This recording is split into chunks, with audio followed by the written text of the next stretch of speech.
Thank you. We praise you, Lord, in the name of Jesus. Amen. Amen.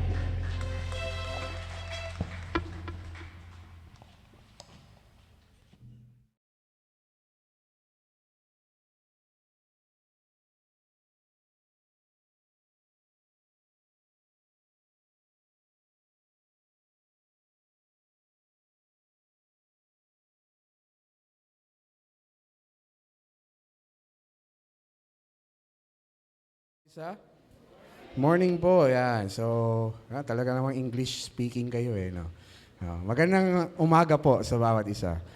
Magandang umaga po. So, praise the Lord at nabigyan po tayo ulit ng opportunity to preach the gospel for today. Handa na po ba kayo makinig sa Panginoon?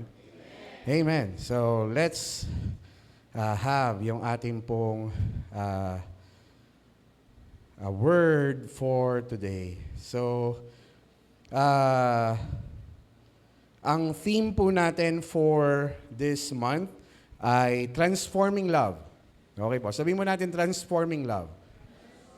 Okay. So, madaming verses na pwede. Actually, I've tried to think of verses na pwede po sa Transforming Love. Maraming kwentong pwede. Amen. Marami rin pong taong pwede nating ilagay sa mensahe pong ito. Pero si Jesus ang pinaka-perpektong ehemplo ng pagmamahal. Amen po ba? Naniniwala po kayo doon? Si Jesus ang perpektong ehemplo ng pagmamahal. I was about to preach 1 John chapter 4. Pero naiba nung nadaanan po natin yung Hebrews. Natuwa po ako dun sa kung paanong inilagay tayo ng Panginoon o ng Panginoong Jesucristo sa mas magandang kalalagayan. Amen po ba? Nasusundan niyo po yung ating MTM? Amen. So, kung nasusundan niyo po ito, maganda po na makita natin kung paano tayo inilalagay lagi ng Diyos sa mas magandang kalalagayan. And let's read, Hebrews chapter 10. Hindi ko pala na-send, sorry. Hebrews chapter 10, verse 24 to 25. Hebrews chapter 10, verse 24 to 25. Actually, it's from verse 19 hanggang 25, pero ito po yung kinuha ko. So, let us consider one another how we may let us consider how we may spur one another on toward love and good deeds. Verse 25, not giving up meeting together as some are in the habit of doing, but encouraging one another, and all the more as you see the day approaching. Kaya, alam niyo po, mamaya po, matatakal po nating lahat yan kung bakit yan po ang napili po nating i-message for today. So, ang title po ng message natin for today, ang pag-ibig na nag-uudyok sa atin para mahalin ang bawat isa ng buong puso, ng buong buhay, na magmahal, na walang kapalit, walang kinikilingan, serbisyong totoo lamang. Di ba? Haba, no? Nagsusulat na yung iba Haba ng title Pero yung title po natin, kinuha ko rin po sa ating tema, Transforming Love. Amen po. So, haba nung okay, so, praise the Lord. In verse 19, diretso na po tayo kaagad. In verse 19, panawagan dito may panawagan po dito yung author. And sino po yung kinakausap niya dito? In verse 19, it says, therefore, brothers and sisters. Yan. Brothers and sisters. Yung katabi mo, brothers and sisters. Amen. So, para sa atin ito. Amen po ba? Sabihin mo sa katabi mo, para sa iyo to. Yan. Para sa atin to. Okay? So, para sa ating lahat. So, sa Tagalog, mga kapatid. Yes.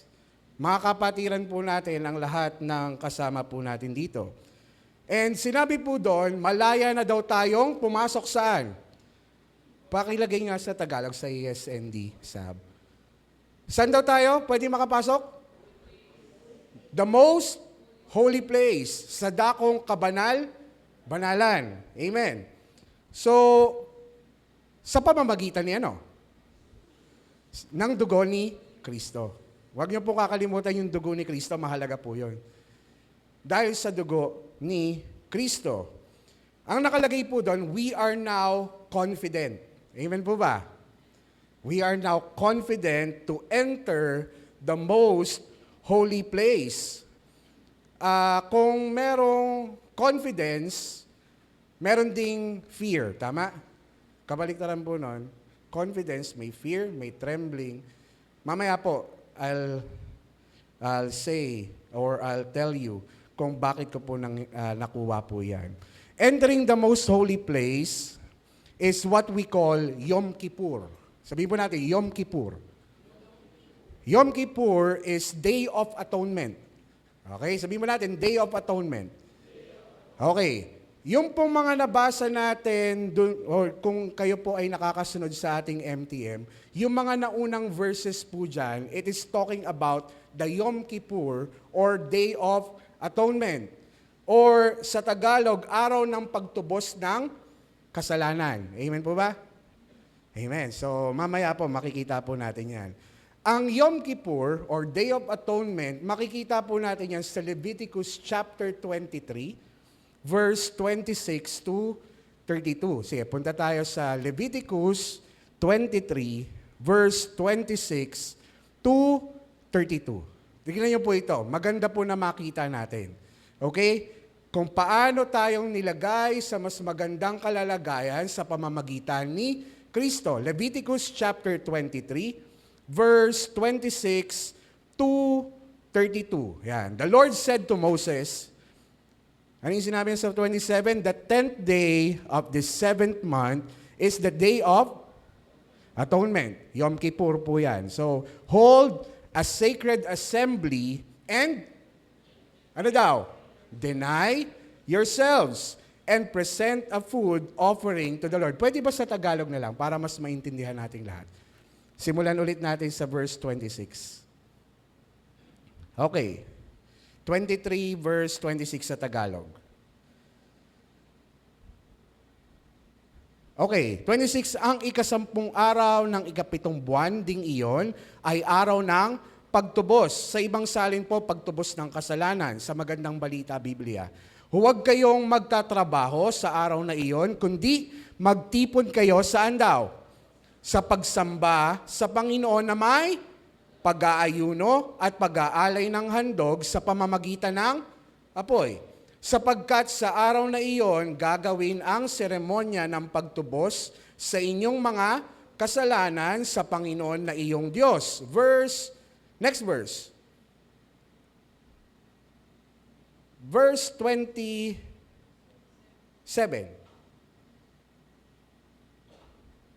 Teka lang po.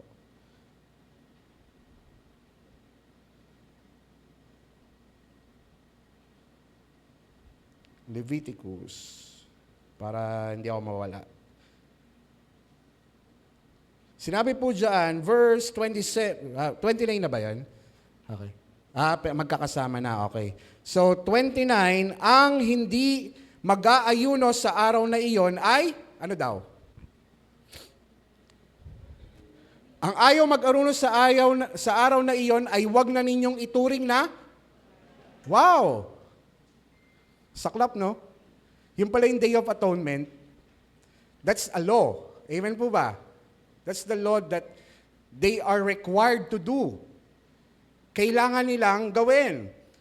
Sinabi sa ibang salin, ang hindi mag-aayuno sa araw na iyon ay ititiwalag sa sambayanan ng Diyos.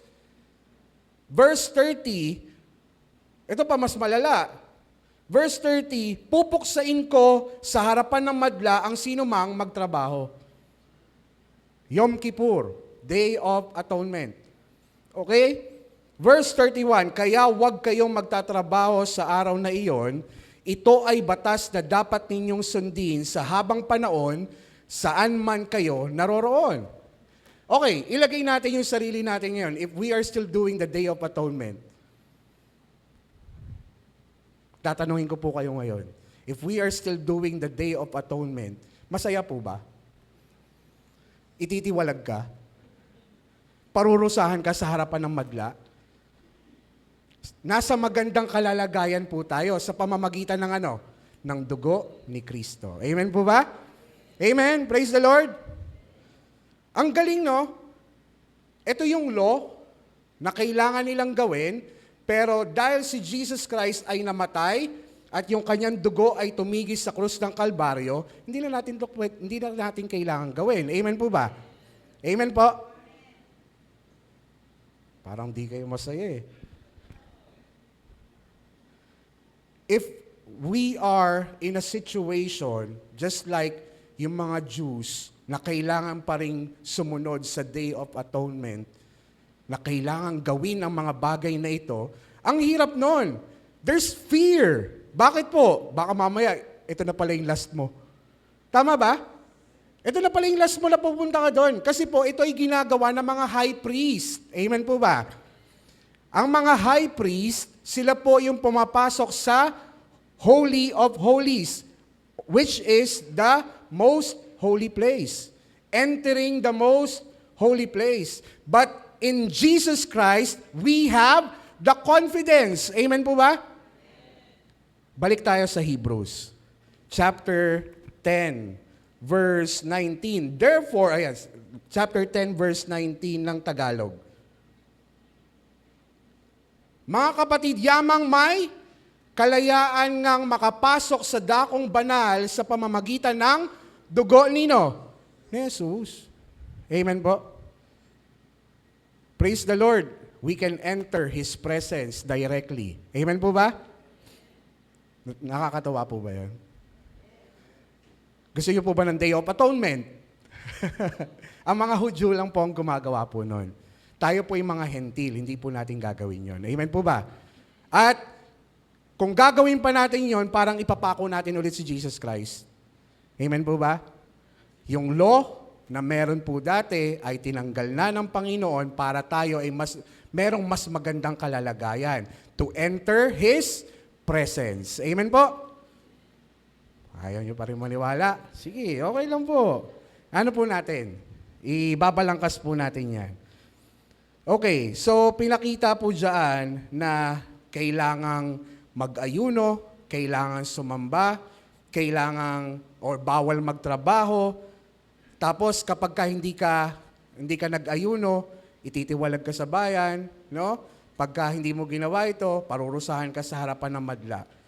We have that perfect na kalalagayan sa Panginoong Hesukristo. Question po, magiging confident ka ba sa lagay na yan? Magiging malaya ka ba sa lagay na iyon kung tayo ay nandun pa rin, ginagawa pa rin natin yung Day of Atonement? Magiging confident ka ba sa pagpasok? We cannot. Pero dahil sa Panginoong Hesukristo, we are now confident. Amen po ba? Sabihin mo natin, confident. Yung confidence na meron po tayo sa Panginoon, no po, para makapasok tayo sa Kanya ay sa pamamagitan ng dugo ni Kristo. Amen? Dugo ni Kristo. Kung magkamali ka, dedo ka na kaagad. Amen? Pero praise the Lord, because of the Lord Jesus Christ's blood, pwede ka na pumasok sa dakong kabanal-banalan, which is His presence, no po? At malaya ka nang sumamba sa Kanya. Sumamba po ba kayo kanina? Nag-worship po kayo kanina? Did you sing to the Lord? Malaya po ba kayong sumamba sa Panginoon? Yes, sa ibang bansa, alam niyo po, hinuhuli yung mga sumasamba. Amen po. Pero dito sa atin, malaya tayo. Amen po ba? Malaya tayong sumamba sa Panginoon. Kaya yung kalayaan na yon ay wag nating ipagpawalang bahala. Amen po? Malaya tayo sa Panginoon. Because of Jesus Christ's blood, verse 19, we have the confidence to enter the most holy place. That is the presence of the Lord. Amen po? Number 2, in verse 20, we have a new and living way. Sa pamamagitan ng daang bago at buhay na kanyang itinalaga sa atin, sa pamamagitan ng tabing sa makatwid bagay sa kanyang laman. The veil. Bago po makapunta sa Holy of Holies, meron pong tabing yon. Amen po ba? Nakakasunod po? Yung tabing po na iyon ay nawasak nung si Jesus Christ ay namatay sa krus ng Calvary. Nahati po yon sa gitna hanggang sa dulo. Kaduluduluhan. Amen po ba? And now we can enter, saan? Sa presence ng Lord. Amen po. Ginawa yun ng Panginoong Jesucristo para sa atin.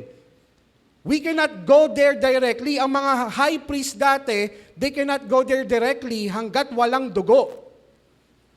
Amen? Pero po, dito po sa pagkakataong ito, we can enter, all of us, na nakakilala sa Panginoong Jesucristo, we can enter God's presence directly. Amen po ba? By the new and living way. Ibig sabihin may luma. Ibig sabihin may dati. And that's the law. Amen po ba? Ngayon po, we have the new covenant which is in Christ Jesus' blood sa pamamagitan pa rin ng ano? Ng dugo ni Kristo.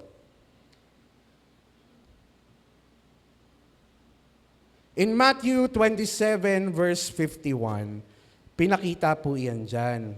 Matthew or Mateo 27 or 27:51. Ano po ang sinabi dyan? Matthew 27:51. Kahit sa English na lang.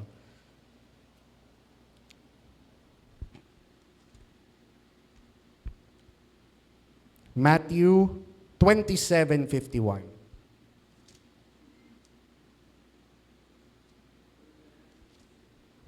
Okay, at narito ang sige. At that moment, the curtain of the temple was torn into from top to bottom. The earth shook, the rocks split. Amen? That time when Jesus died on the cross. 2 Corinthians 3 verse 12 to 18. Tingnan niyo po ito, napakaganda. 2 Corinthians chapter 3 verse 12 to 18.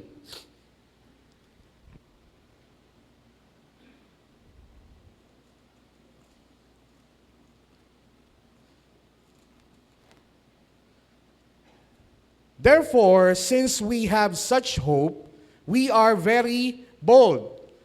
Other term po niyan ay confident. Amen po ba? Next verse 13. We are not like Moses, who would put a veil over his face to prevent the Israelites from seeing the end, what was passing away. Verse 14.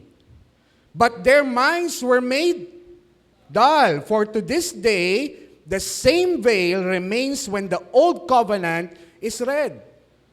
It has not been removed, because only in Christ it is taken away. Amen po ba? Sa pamamagitan lamang ni Kristo, yung veil po na iyon ay natanggal. Verse 15. Even to this day, when Moses is read, a veil covers their hearts. Verse 16. But whenever anyone turns to the Lord, the veil is taken away. Amen po ba? Yung tabing. Amen po ba?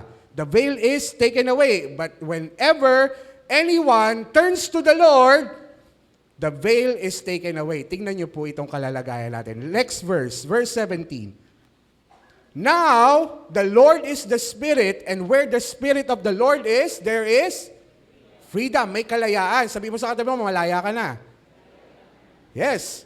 Next verse, verse 18. And we all who with unveiled faces contemplate the Lord's glory are being transformed into His, with ever-increasing glory which comes from the Lord who is the Spirit. Nakakapogi pala yun. Ayos, no? Tayo po natatransform into His image. Amen po ba? into Christ image, Christ likeness. Kaya nga po, hindi po natin kayang baguhin ang sino man. Amen po ba? Sabi mo sa mo, hindi kita kayang baguhin. Si Kristo lang ang may kakayanang baguhin tayong lahat. Amen po ba? Jesus is the only one who can transform you and me. Amen po? No one else. Kaya nga po mahalaga na makita natin yung katatayuan natin. We have a new and living way sa pamamagitan ng dugo ni Kristo. Nakapasok tayo doon sa kanyang presensya. Amen po ba? Pinahirapan ka ba ng Diyos? Pinadali na nga sa atin yung buhay natin. Amen po ba? Ang gusto lang ng Panginoon sa atin, manampalataya tayo sa Kanya. Amen po? New and living way. Ano po yung number 1? We have, because of Jesus Christ's blood, we have the confidence to enter the most holy place. Number 2, ano po yung number 2? We have a new and living way open for us through the curtain. That is His body, yung kanyang katawan. Yung kanyang katawan na nabayubay sa krus, nagkaroon sa atin ng way para tayo'y makapasok sa kanyang presensya. Amen po? Nakukuha po natin? Nakakasunod pa po? Number 3, we have a great high priest over the house of God. That's in verse 21. We have a great high priest. Alam niyo po, nito pong mga past na mga chapters, yung pong Hebrews is talking about the high priest. Tama po ba?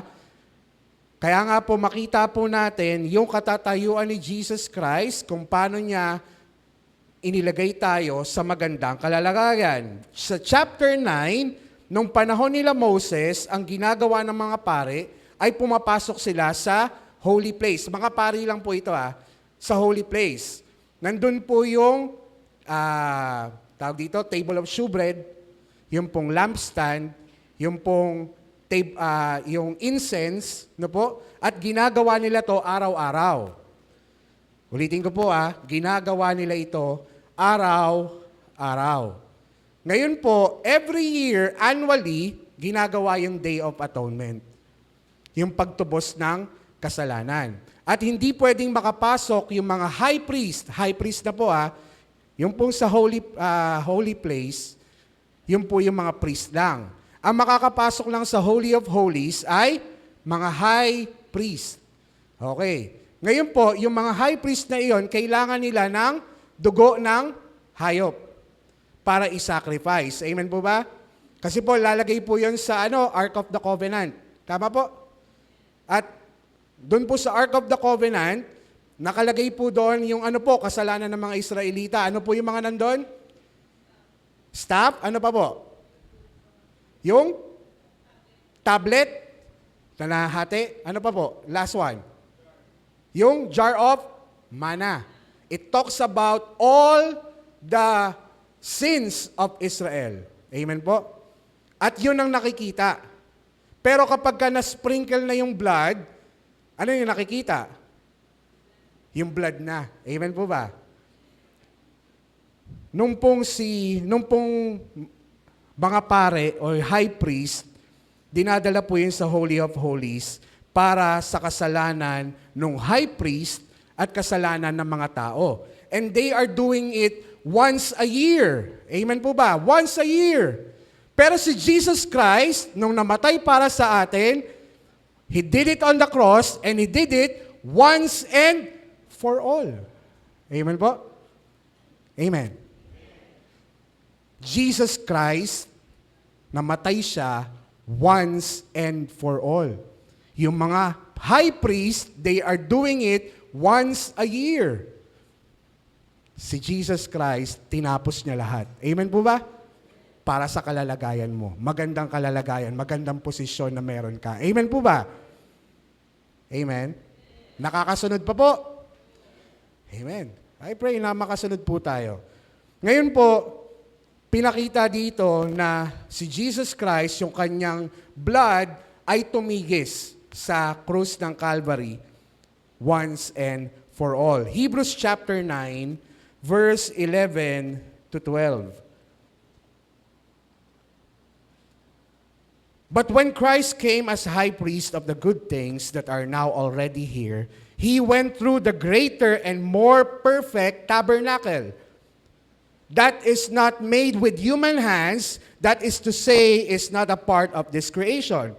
Verse 12, he did not enter by means of the blood of goats and calves, but he entered the most holy place once for all, by his own blood, thus obtaining eternal redemption. Basahin natin sa Tagalog para mas maintindihan natin. Okay po. Tagalog natin, ASND or ADB, whatever. Sa 11 muna. Ngunit pagdating ni Kristo, na dakilang saserdote, high priest, great high priest, ng mabubuting bagay na darating sa pamamagitan ng lalong malaki at lalong sakdal na tabernakulo na hindi gawa ng mga kamay, sa makatwid bagay hindi sa paglalang na ito. Verse 12, at hindi rin naman sa pamamagitan ng dugo ng mga kambing at ng mga bulong baka, kundi sa pamamagitan ng kanyang sariling dugo ay pumasok na minsan magpakailanman sa dakong banal na kinamtan ang walang hanggang katubusan. We have the eternal redemption. Amen po. You are redeemed. Sabi mo sa katabi mo, you are redeemed. Tinubos ka na ng Diyos. Amen. Tinubos na tayo ng Diyos. Maganda po ba yung ating kalalagayan? Yes. Praise the Lord. We have the confidence, we have the new and living way, and we have a great high priest over the house of God. And sino po yung church? Sino po yung church? Kayo po yun. Tayo po. We are the church. It's not the building, but it's you who is the church. Amen po ba? Ganun niya tayo kamahal. Amen po?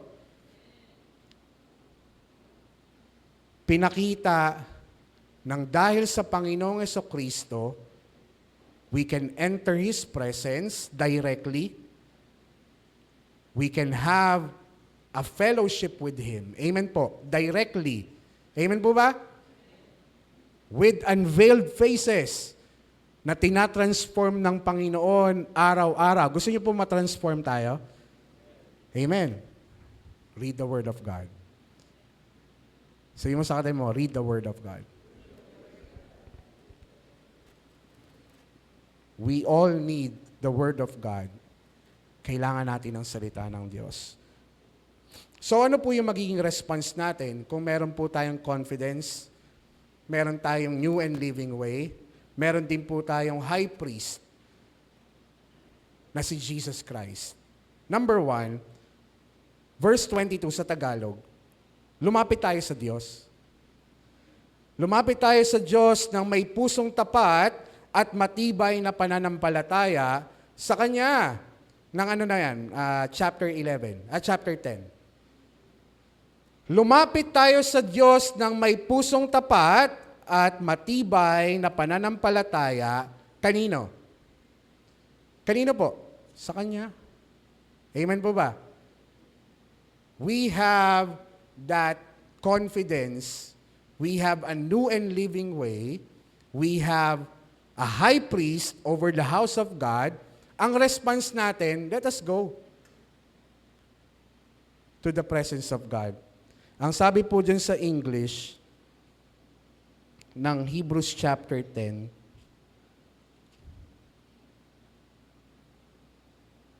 let us draw near to God with a sincere and with the full assurance that faith brings. Full assurance. Sincere heart. Pwede pala tayong pumunta sa Panginoon, pwede pala tayong lumapit sa Panginoon with insincere heart. Pwede. Pero ang gusto ng Panginoon sa atin, since tinanggap mo na ang Panginoon, nakita mo na may confidence ka, nakita mo na may new and living way sa pamamagitan ng katawan ni Kristo, and we have a high priest over the church of God, let us draw near to Him. Amen po? With sincere heart. Sabihin mo natin, sincere heart. Sincere heart. Pusong matibay, pusong tapat at matibay na pananampalataya sa Kanya. So it all boils down na dapat tayong magkaroon ng authentic personal relationship with Him. Amen po ba? Doon po yun naglulundo. Yun po yung pinakalundo ng lahat ng yan. Kung meron po tayong confidence going to the presence of God, if we have a new and living way because of the body of Jesus Christ, if we have a high priest over the church of God, house of God, let us draw near to Him. Amen po? With sincere heart. And with the full assurance of faith. Amen po ba? Let's have an authentic personal relationship with Him. Walang eme, walang peke. Amen po? Pag nasa Panginoon ka, you can tell everything. Amen po ba? Hindi mo kayang pekein yun. Hindi mo kayang ibahin yung sarili mo pagdating sa harapan sa Panginoon. And also, it talks about pure relationship with Him. Ang Diyos ang nagbigay at nagdala nito sa atin at tinatawag niya tayong lahat papunta sa Kanyang presensya. Amen po? Sinabi po dyan, having our hearts sprinkled to cleanse us from a guilty conscience and having our bodies washed with pure water. Alam niyo po, marami pong mga Kristiyano, kapag sila'y nagkasala, nahihirapan silang lumapit sa Panginoon. Marami po na mga Kristiyano, ulitin niyo po, maraming Kristiyano, kapag sila ay nagkasala, nahihirapang lumapit sa Panginoon. Bakit? Because they are guilty of their sin. Amen po? Pero po, tandaan po natin, binayaran na yun ni Jesus Christ. Ang gusto ng Panginoon sa atin, we should repent from our sins. Amen po? Mahalaga ang repentance. Kaya nga po, we can go directly to God. Hindi na po natin kailangan ito sabihin pa sa iba. You can go directly to God. Lord, sorry po, nagkamali ako. Lord, sorry po, may kasalanan ako. Amen po ba? You can tell it to the Lord directly. Amen po. We have a relationship with God. No po? Yun po yung kagustuhan ng Panginoon. With sincere hearts at full assurance ng faith. Number 2, ano po yung response natin? Ang una po, response natin, let us draw near to Him. Let's have a pure relationship with Him. Pangalawa, magpakatatag tayo sa ating pag-asa at wag nang mag-alinlangan pa. Verse 23, let us hold unswervingly to the hope we profess, for He who promised is faithful. Faithful po ba ang Diyos? Amen. So let us hold unswervingly. Sa Tagalog, magpakatatag tayo sa ating pag-asa at wag nang mag-alinlangan pa. Amen po? Mahalaga po ito sa atin, mga kapatid. Huwag tayong mag-alinlangan dahil meron tayong Diyos na tapat. Amen po? Tapat po ba ang Diyos? Amen. Kung tapat po ang Diyos, huwag tayong mag-alinlangan pumunta sa Kanya. Kasi ang Diyos ang may kasagutan sa lahat ng ating mga katanungan. Ang Diyos ang tutulong sa atin sa lahat ng ating mga pinagdaraanan. Ang Diyos din ang maglalagay sa atin sa magandang kalalagayan. Amen po? Praise the Lord. Number 3, ito po. Number 3, magsumikap tayo na gisingin ang damdamin ng bawat isa sa pagmamahal sa kapwa at sa paggawa ng mabuti. Verse 24. Ito po yung isa pang response.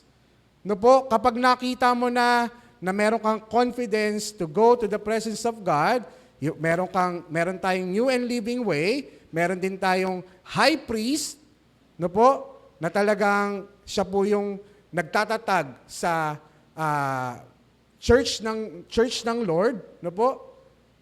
Pangatlo, magsumikap tayo na gisingin ang damdamin ng bawat isa sa pagmamahal sa kapwa at sa paggawa ng mabuti. Now, the Lord is telling us, if we have that pure relationship sa Panginoon, the Lord is telling us to love one another. Amen po ba? Love one another. Mahal niyo po ba yung katabi niyo?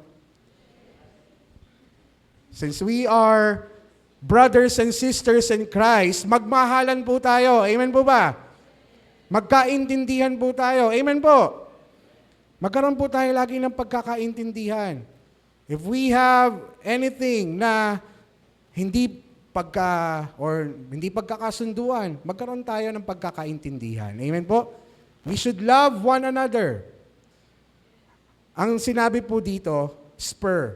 Alam niyo po, yung spur ay ginagamit po iyon sa mga kabayo.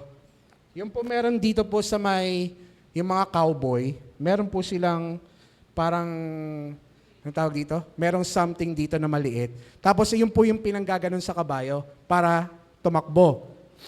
Ngayon po, nakakairita pala yun. Nakakairita para sa mga kabayo. Iiritahin yung kabayo para tumakbo. Nakakairita bang magmahal? Spur one another eh. Nabi doon, no? In love. Iritahin mo.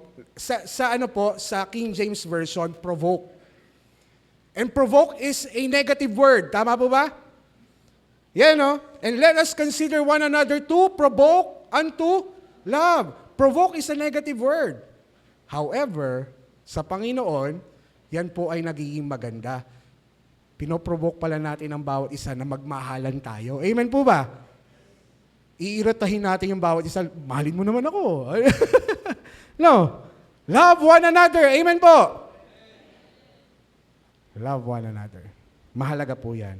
Hindi lang po yun. Hindi lang po love one another. Nabi po doon, paggawa rin ng mabuti. Amen? Sa church po natin, let's all do good things, good works. Amen po ba? Yung relationship po natin sa Panginoon, yun yung nagbubunsod sa atin para gumawa ng mabuti. Amen po ba? Nakukuha po? Yung personal na relationship mo sa Panginoon, nagbubunsod dapat yon na gumawa ng mabuti. Amen? Seryoso kayo lahat eh. Nagbubunsod po dapat yon sa paggawa ng mabuti at sa pagmamahal. Amen po ba? Our relationship with God. Number 4, dumalo tayo sa pagtitipon at magpalakasan tayo sa isa't isa. Ulit tayo dumalo tayo sa pagtitipon at magpalakasan tayo sa isa't isa. Dumalo sa pagtitipon. Sinabi po doon sa verse 25, verse 25 says, not giving up meeting together, as some are in the habit of doing, but encouraging one another, and all the more. Amen po ba? Amen. Since we have confidence that we can enter the presence of God, we have a new and living way dahil sa body ni Jesus Christ. We have a high priest sa pamamagitan din ni Kristo. Ang gusto po ng Panginoon sa atin, let's not give up meeting together. Amen po? So meron pong may mga habit na ginagawa po ito. Amen po ba? Alam niyo po, nagustuhan ko po yung panalangin sa TP sa Turning Point. May panalangin po doon na tanggalin ng Lord yung mga mannerisms. Mannerisms. Amen po. May kanya-kanya po tayong habits. May kanya-kanya po tayong mannerism. Pero lahat po tayo, let's pray na matanggal yung mga mannerism na yon. Yung mga habits na yon para sa ikalalago ng iglesia. Amen po ba? Kaya nga po, nagsasama-sama tayo ngayon sa pamamagitan ng pagmamahal at isa pa sa pag-encourage sa bawat isa. Let's encourage one another. Amen po. Hindi mo alam ang pinagdadaanan ng katabi mo ngayon. No. Baka mamaya yung ngiti mo pa lang, nagbibigay na ng pag-asa sa kanya. Wow. Ngitian mo nga katabi mo, baka magbigay ng pag-asa eh. No. Ngiti pa lang natin. Yung ating pakikipag-usap pa lang, amen po ba? Is an encouragement na. Amen po. Baka mamaya may pinagdadaanan pala yung ating kapatid. And here we are, na merong personal relationship sa Panginoon, punong-puno ka ng salita ng Diyos, anong ibibigay mo sa Kanya? Salita ng Diyos. Amen po ba? Amen po? Ang nagbubunsod po sa atin para tayong magmahal, gumawa ng mabuti, at talagang magkaroon ng ganitong fellowship is yung relationship natin sa Kanya. Amen po? It's our relationship with God. Kaya nga po, makita po natin na ang Diyos pinaganda yung ating kalalagayan para yung kalalagayan nating lahat ay maging maganda rin. Amen po ba? From Jesus Christ, going to us, going to all the church. Amen po? Sa kabuuan ng iglesia.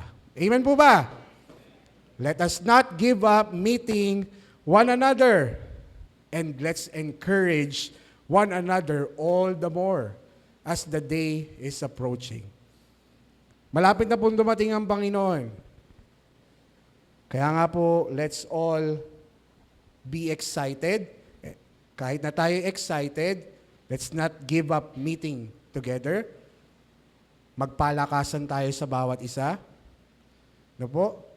Alam niyo po, maganda po ito, mga kalalakihan, mga kababaihan, mga kabataan, mga young adults, nagsasama-sama, nagfe-fellowship. Ano po? Nagkakaroon ng pagpapalakasan sa bawat isa. Amen po ba? Amen? So, ano po yung apat? Ano po yung ating response? Number 1, lumapit tayo sa Diyos na may pusong tapat at matibay na pananampalataya sa Kanya. Number 2, magpakatatag tayo sa ating pag-asa at wag nang mag-alinlangan pa. Number 3, magsumikap tayo na gisingin ang damdamin ng bawat isa sa pagmamahal sa kapwa at paggawa ng mabuti. Number 4, dumalo tayo sa pagtitipon at magpalakasan tayo sa isa't isa. In conclusion, di natin magagawa lahat ng ito without God's help. Hindi po natin magagawa ang lahat ng ito without God's help. Wala tayong kakayanan actually. Pero nakakayanan natin ang lahat pag tumingin na tayo sa Kanya. Amen po ba? Nakakayanan natin ang lahat kung tumitingin tayo sa may kakayanan. Amen po ba? Ang Diyos lamang ang may kakayanan. Amen po? We are transformed every day through God's Word. And those words, those are written in our hearts that enables us to serve more, to fellowship more, to give more, and to love more. Amen po? Yung word ng Lord na natanggap natin ngayon, it enables us to serve, to have a fellowship, to give, at to love more. Amen po? Tayo pong lahat ay manalangin. Tayo po yung muko at manalangin po tayo. We have that confidence, a new living way, and a high priest that is in Christ Jesus. Pwede ba tayo magpasalamat sa Panginoon? Karoon tayo ng pagpapasalamat sa Panginoon. Lord, ang ganda pala ng kalalagayan ko. Hindi na kailangan gawin pa yung katulad ng mga nasa law. Let's be thankful sa Panginoon dahil ang Diyos inilagay tayo sa mas magandang posisyon. At yun ang nasa piling ng Panginoon. Let's thank the Lord right now. Pwede ba tayo magpasalamat? Let's all glorify the Lord. Maganda yung ating kalalagayan, yung posisyon natin sa Panginoon. Right now, let's all thank the Lord. Hallelujah. Just thank the Lord. Just thank the Lord right now.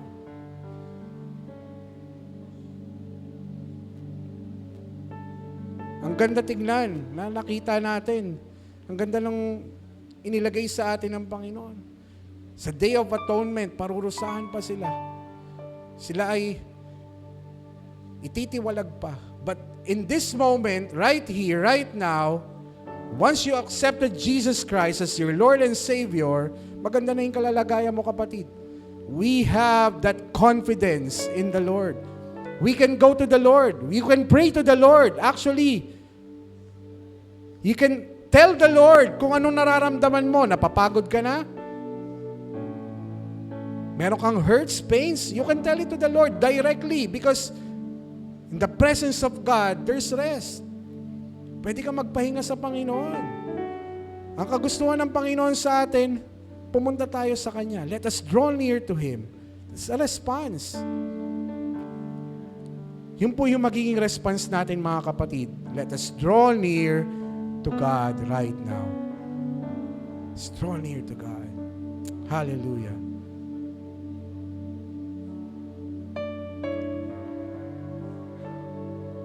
Hallelujah.